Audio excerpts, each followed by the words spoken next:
Assalamualaikum warahmatullahi wabarakatuh. Selamat jumpa kembali dengan saham orang awam. Untuk video kali ini kita akan mencoba membahas mengenai pertanyaan dari Mas Agung Mustafa beberapa hari yang lalu, yang menanyakan bagaimana perusahaan bisa mengolah uang investor jadi modal tambahan kalau tiba-tiba banyak investor yang menjual saham. Oke, oleh karenanya untuk video kali ini kita akan bahas mengenai jual beli saham di pasar modal. Sebelum kita lebih lanjut mengenai jual beli saham di pasar modal, ada baiknya kita akan bahas dulu mengenai kebutuhan modal suatu perusahaan. Ini umpamanya adalah sebuah perusahaan yang membutuhkan modal. Ada beberapa cara yang bisa dilakukan. Yang pertama adalah meminta kepada para pemilik untuk menambah modal ke perusahaan. Yang kedua adalah melakukan pinjaman ke bank untuk menambah modal perusahaan, atau mungkin meminjam kepada pihak ketiga, lembaga keuangan yang non perbankan.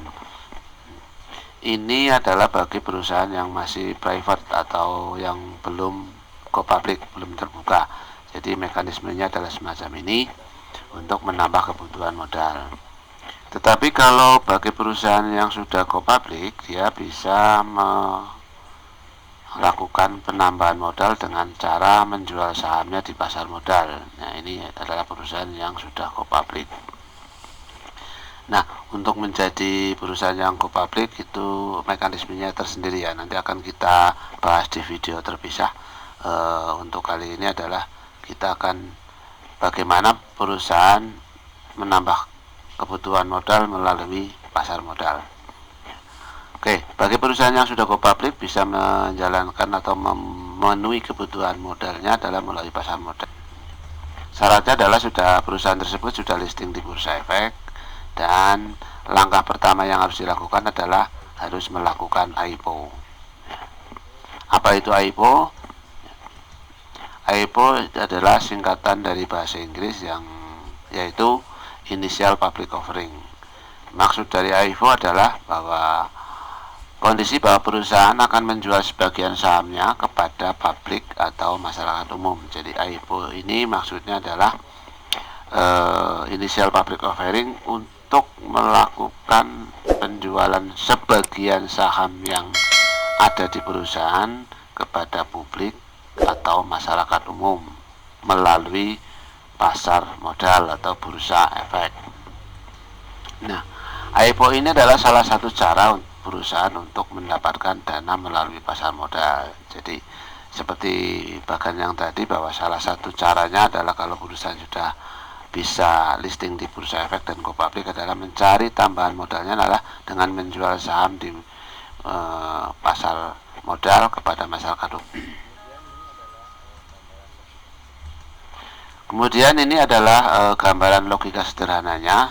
Ada PT Apik melakukan IPO atau penjualan perdana saham kepada masyarakat umum. Nah, ini tentunya harus melalui rapat umum pemegang saham dan sudah mendapat persetujuan.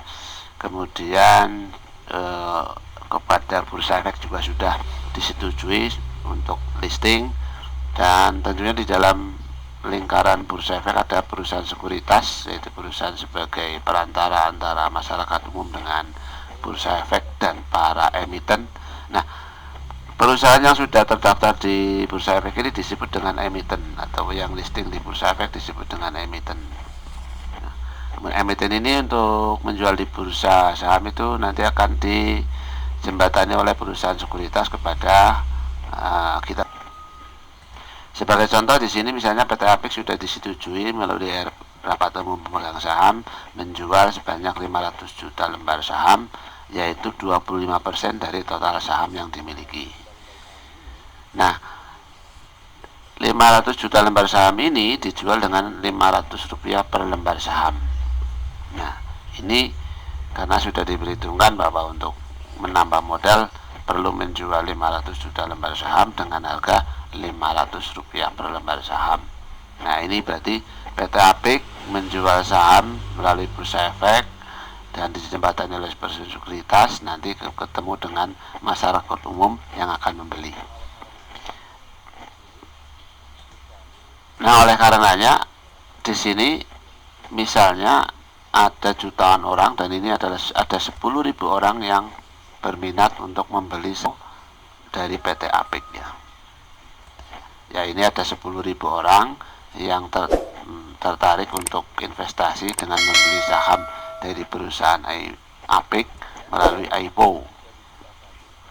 Nah, kemudian kalau sudah disepakati harga tadi Rp500 per lembar dibeli oleh 10 orang, maka dana yang dikeluarkan oleh para investor yang 10.000 orang ini, itulah yang disebut dengan tambahan dana yang diterima oleh perusahaan PT Apik, yaitu senilai 500 juta lembar kali Rp500 per lembar sama dengan 250 miliar. Jadi dana inilah yang diperoleh dari penjualan saham di masyarakat umum yang digunakan untuk menambah modal. Ini logika sederhana dari sirkulasi dipenuhi dari masyarakat melalui penjualan IPO di bursa efek ya. Kemudian kalau sudah IPO dan sudah dibeli oleh masyarakat umum, berarti di dalam pasar bursa terdapat PT Apik atau terdapat saham PT Apik yang beredar di pasar bursa, yaitu sebanyak 500 juta lembar. Nah, itulah saham yang dapat diperjualbelikan oleh para investor saham di bursa efek, yaitu saham PT Apik sebanyak 500 juta lembar. Kemudian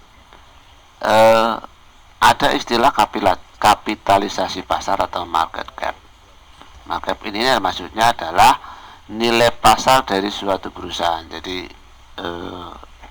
tadi PT Apik yang sudah listing di bursa efek dan sudah menjual saham di pasar bursa, maka dia sudah memiliki kapitalisasi pasar, yaitu nilai pasar dari perusahaan, yaitu dihitung berdasarkan dari harga pasar saham yaitu dihitung berdasarkan harga pasar saat ini dikalikan jumlah total saham yang beredar. Jadi kalau tadi Rp500 per lembar, jumlahnya adalah 500 juta lembar, maka kapitalisasi pasar dari PT Apik adalah 250 miliar ya. Tentunya ini sebagai contoh ya, ini adalah Bank BRI, ini ada market cap ya, ini MKT cap, itulah market cap, ini nilainya adalah 467,69 triliun. Itu berasal dari harga ini. Harga ini dikalikan dengan jumlah lembar yang diperjualbelikan di pasar bursa, ketemunya adalah ini market capnya. Ini adalah sebagai contoh ya. Kemudian sekarang nilainya berapa saham yang sudah diperjualbelikan? Nah, untuk harga saham pada saat IPO dengan harga ini, tentunya harga pasar saham itu bisa naik juga bisa turun.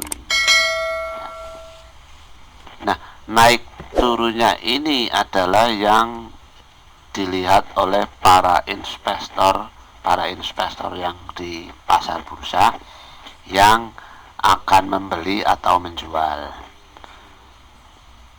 Kalau saham itu cenderung naik, maka biasanya para investor kepingin menjual, karena dari harga Rp500 kalau sekarang sudah menjadi Rp600, berarti ada selisih keuntungan Rp100.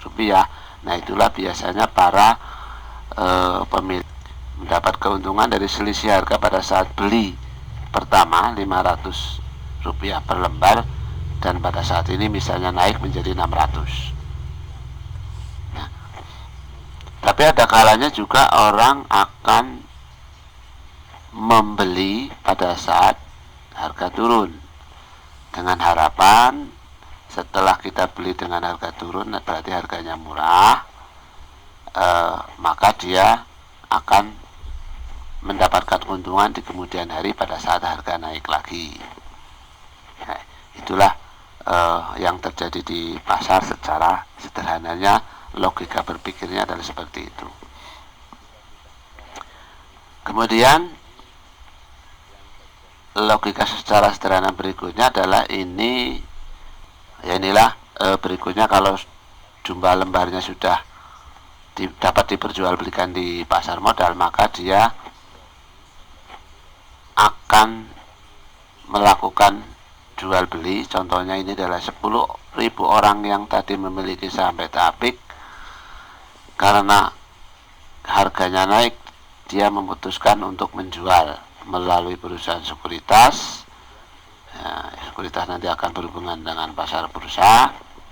Kemudian sekuritas akan menghubungkan sebagai jembatan kepada para pembeli saham yang mungkin jutaan orang. Ini. Nah, dengan kata lain bahwa karena melihat kecenderungannya naik, dia akan menjual. Dan sehingga perusahaan ini harganya akan menjadi lebih tinggi. Jadi kalau di sini naik menjual, di sini berpikiran bahwa harga saham di kemudian hari akan lebih tinggi daripada harga saat ini, makanya banyak orang yang beli. Itulah mekanismenya yang terjadi di jual beli saham. Kemudian berkaitan dengan pertanyaan dari Mas Agung, kalau yang AIPO tadi, uang yang diperoleh dari masyarakat umum yang membeli saham adalah masuk ke perusahaan. Tetapi kalau dari saham yang sudah beredar, uang yang keluar dari pembeli ini itu tidak masuk lagi ke dalam perusahaan, tetapi dia akan jadi sekali lagi, uang yang dikeluarkan oleh para pembeli saham akan menjadi milik dari dari para penjual saham. Jadi tidak lagi masuk ke dalam perusahaan. Dengan kata lain, bahwa kalau banyak orang yang menjual, itu tidak akan berpengaruh terhadap modal yang sudah masuk di dalam perusahaan, karena uang yang berputar di seputaran antara pembeli dan penjual ini adalah tidak akan masuk lagi ke dalam perusahaan. Itulah jawaban saya terhadap pertanyaan ini yang menanyakan bagaimana kalau banyak orang menjual, apakah perusahaan bisa mengolah atau tidak. Nah, jadi sekali lagi kesimpulannya, yang adalah hasil penjualan saham yang dilakukan pada saat AIPO atau penawaran perdana atau penjualan perdana di pasar bursa.